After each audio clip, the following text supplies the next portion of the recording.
Loh, gajiku kepotong pajak lumayan banyak ya. Padahal baru mulai kerja. Udah kena potong aja. Loh, kenapa Ham? Ini nih, pajak. Oh, pajak. Itu tenang aja sih Ham. Itu emang namanya itu pajak penghasilan. Jadi emang dipotong biar lebih praktis gitu. Oh, Jadi kita nggak usah ribet ngitung dari awal. oh gitu. Ya, Tapi kenapa harus dipotong sih? karena itu emang kewajiban kita sebagai warga negara. Jadi nanti juga balik lagi sih ke kita. Oke, oke. Nah, Ham, kamu kan kerja dan dapat gaji. Nah, berarti kamu tuh sebagai subjek PPh-nya. Nah, kalau misalnya si gaji itu masuk ke objek PPh-nya. Oh gitu, oke, oke. Paham, paham.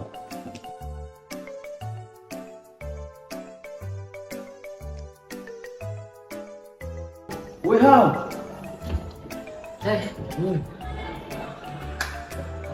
Ya. Muka lu pucat banget. Kenapa? Iya, kenapa? Kali gue kayaknya masuk angin deh. Ini juga gue mau ke klinik. Untung aja ada BPJS. Jadi gue udah kan gue untuk bayar. Oh iya sih, bagus. Nah, Ham, itu contoh kasus nyatanya. Jadi dari BPJS Kesehatan itu dibiayai oleh si pajak itu sendiri. Jadi bukan sekedar potongan. Nah, jadi si pajak ini bakal balik lagi ke kita. Oh, jadi gaji kita dipotong untuk kita sendiri juga ya? Iya, jadi nantinya si pemerintah juga bakal menyediakan kayak fasilitas-fasilitas umum buat juga pembuat pendidikan, kayak kesehatan dan lain-lain gitu, Pak. Oke, oke, oke. Nah, buat biar lebih paham, coba deh tonton video ini. Nah, jadi sistem pemotongan pajak itu ada 3. Yang pertama official assessment system, lalu ada self assessment system, dan juga withholding system. Pak, izin tanya, kalau withholding system itu gimana, Pak? Nah, jadi kalau sistem withholding itu, jadi pajaknya tuh dipotong oleh pihak ketiga. Misalkan Zahra bekerja di Unpad. Nah, Zahra itu nggak akan nerima gajinya 100%, tapi nanti tuh gaji kamu bakal dipotong sama Unpad. Nah, nanti gaji yang dipotong sama Unpad itu bakal disetorin ke negara sebagai pajak. Begitu. Oh, jadi kita cuma nerima gaji bersihnya aja ya, Pak?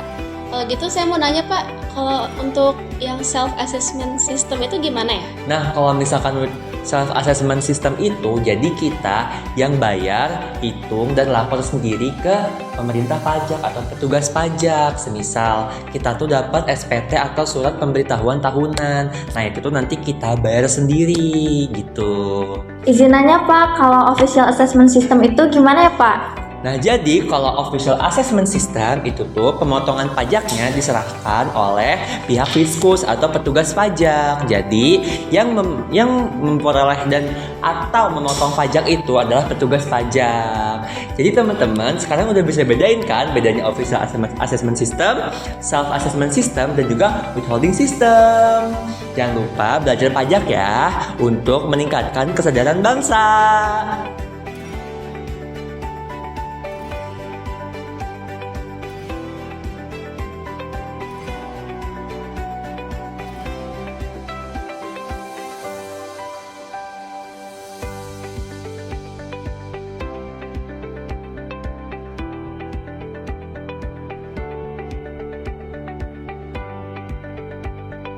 Nah, jadi sebelum kita hitung, kita tuh harus tahu nih siapa sih subjek dan objek pajak nih teman-teman. Jadi kalau subjek pajak itu kayak orangnya gitu ya, Pak?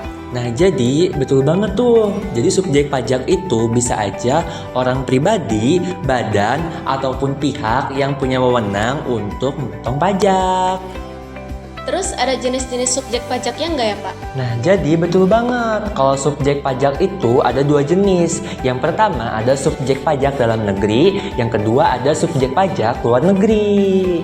Oh, kalau gitu apa bedanya Pak? Nah, jadi bedanya itu kalau SPDN atau subjek pajak dalam negeri itu misal ada WNI yang tinggal lebih dari 183 hari di Indonesia ataupun badan yang beroperasi dan tinggal di Indonesia. Nah, kalau misalkan SPLN atau subjek pajak luar negeri itu tuh semisal ada orang yang berpenghasilan dari Indonesia tetapi ia tuh tidak tinggal di Indonesia. Begitu. Berarti Berarti orang luar negeri juga bisa kena pajak kalau dapat penghasilan di Indonesia ya Pak? Betul banget Aruna. Nah sekarang kita bahas objek pajak atau penghasilan yang dikenai pajak. Tapi gak semua penghasilan itu dikenai pajak dengan cara yang sama. Maksudnya gimana, Pak? Nah jadi objek pajak itu dibagi menjadi 3. Berarti gak semua uang yang kita terima harus dipajaki ya Pak? Nah betul banget Aruna. Jadi penghasilan yang dikenai pajak itu harus memenuhi kriteria objek pajak. Jadi kita harus tahu nih mana penghasilan yang memenuhi kriteria objek pajak dan mana yang tidak. Nah gimana nih teman-teman, udah makin paham kan sama PPh 21? Nah sekarang aku mau ngasih tahu nih gimana sih cara ngitung PPh 21 kalau misalkan kita udah punya penghasilan. Disimak ya teman-teman agar kita bisa jadi lebih paham terkait PPh 21. Pusing banget deh. Cara ngitung PPh pasal 21 kok ribet banget ya. Katanya harus proyeksi setahun lah, kumulatif lah, macam-macam. Aku jadi nggak ngerti nih, perhitungan sebenarnya gimana sih? Tenang dulu Shinji, sekarang udah sulit gitu. Mulai awal tahun 2024, ada skema perhitungan baru namanya TER atau Tarif Efektif Rata-Rata. Berdasarkan PMK nomor 168 tahun 2023, sekarang hitung PPh 21 udah gak ribet lagi. Hah? Tarif efektif rata-rata? Maksudnya gimana tuh? Coba kita hitung ya. Misalnya, penghasilan kamu per bulan 10 juta dengan status TK0, artinya belum nikah dan tanpa tanggungan. Maka, kamu masuk ke dalam kategori A dengan tarif efektif sebesar 2%. Nah, perhitungannya, tinggal kalikan penghasilan kamu per bulan dengan tarifnya. Maka hasilnya, pajak kamu adalah 200.000 per bulan. Oh, sesimpel itu ya? Berarti tinggal dikaliin gaji bulanan kita sama tarifnya ya? Nah, betul. Dari Januari sampai November cukup pakai tarif efektif rata-rata. Terus, Desembernya gimana? Khusus bulan Desember, ada finalisasi atau perhitungan ulang. Jadi, seluruh pemasukan kamu setahun akan dihitung ulang dengan skema progresif. Nah, tujuannya supaya total pajak setahun pas sesuai dengan aturan. Makanya, potongan di bulan Desember bisa lebih besar atau lebih kecil dibanding bulan-bulan sebelumnya. Oh, terus tadi aku dengar kamu bilang finalisasi. Nah, di mana tuh finalisasi? Coba kita hitung lagi ya. Dalam sebulan kamu menghasilkan 10 juta. Nah, dalam setahun kamu menghasilkan 120 juta. Nah, ini merupakan penghasilan bruto atau penghasilan kotor. Nah, kamu berhak atas faktor-faktor pengurangan ini. Yang pertama, PTHP atau penghasilan tidak kena pajak. Karena kamu belum menikah dan belum memiliki tanggungan, maka PTKP kamu sebesar 54 juta. Lalu, ada biaya jabatan untuk pegawai tetap sebesar 5 juta. Nah, biaya jabatan ini diambil dari potongan 500.000 per bulan. Nah, maka jika ditotalkan dalam setahun sebesar 6 juta. Lalu muncullah PKP atau penghasilan kena pajak sebesar 60 juta. Nah, maka inilah yang dikenakan tarif oleh pajak.